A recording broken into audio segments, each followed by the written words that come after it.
Alright, let's make some blueberry peppermint mead. The first thing you're going to do is sterilize your fermentation vessel. And what I use is an old pickle jar. Airlock it with a lid and a rock. There's multiple ways to do it. You can do it with a glove and some tape or rubber bands. And anyways, I'll show you that later. But yeah, honey blueberry peppermint mead. Let's get to it. Also, you're going to want your water hot. I just sit here and let it run until it gets about bath temperature warm. Again, this is for the yeast. And I'm using Fleshman's. It's bread yeast. I'm going to show you how to do this on the lowest budget possible. And it's active dry. Get active dry original. You do not want rapid or anything like that. And it says right there directly on the packet between 100 and 110 Fahrenheit. So that's relatively bath water. So, alright, next thing we're going to do is we're going to put our fermentation vessel in here and get a little bit of water.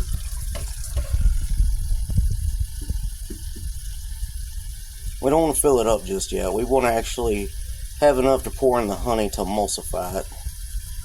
And, you know, just about a tenth to a quarter. Just enough to kind of, you know, have some wiggle room in there for stirring. Because again, you want it to kind of help break down and distribute your sugars. Honey, that's the next part. It's going to be pouring in this smart way, honey. No preservatives, nothing like that in there. Just pure honey.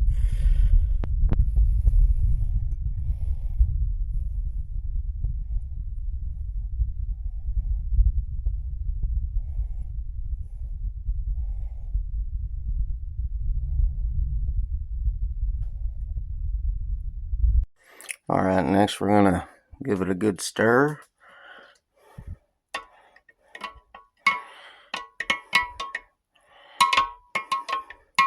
Yeah, you can tell it's very viscous.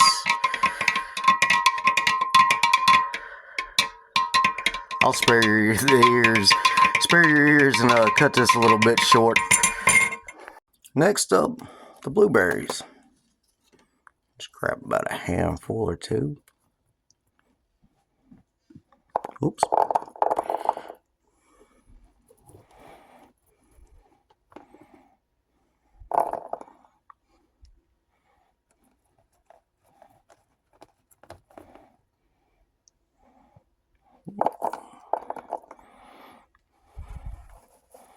Yeah, maybe about 4.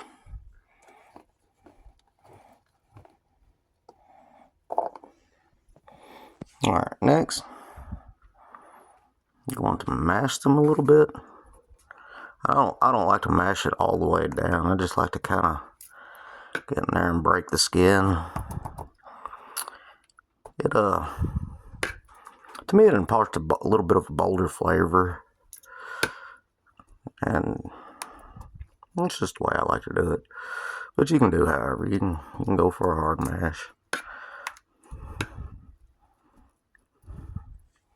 And then next we'll just add the blueberries into our honey mash here.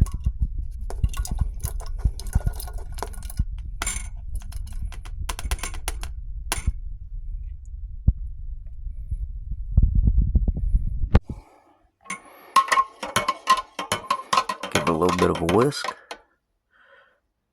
There, I found a better way to do it. Just don't touch the edges. Whoops. Alright.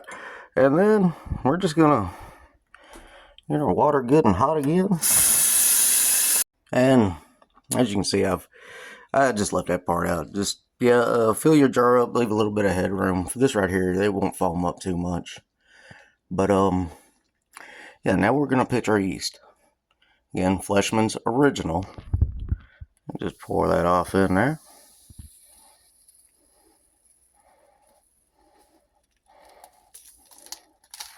And you can actually you'll actually watch it sink to the bottom and rise again. That's just it rehydrating. But for this right here, I'm just going to stir it in.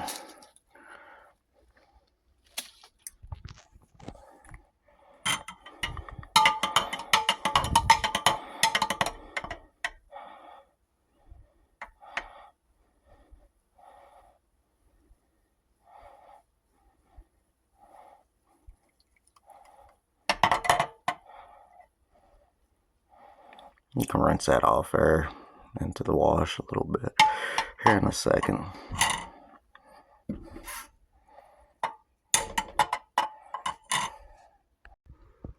And now we wait.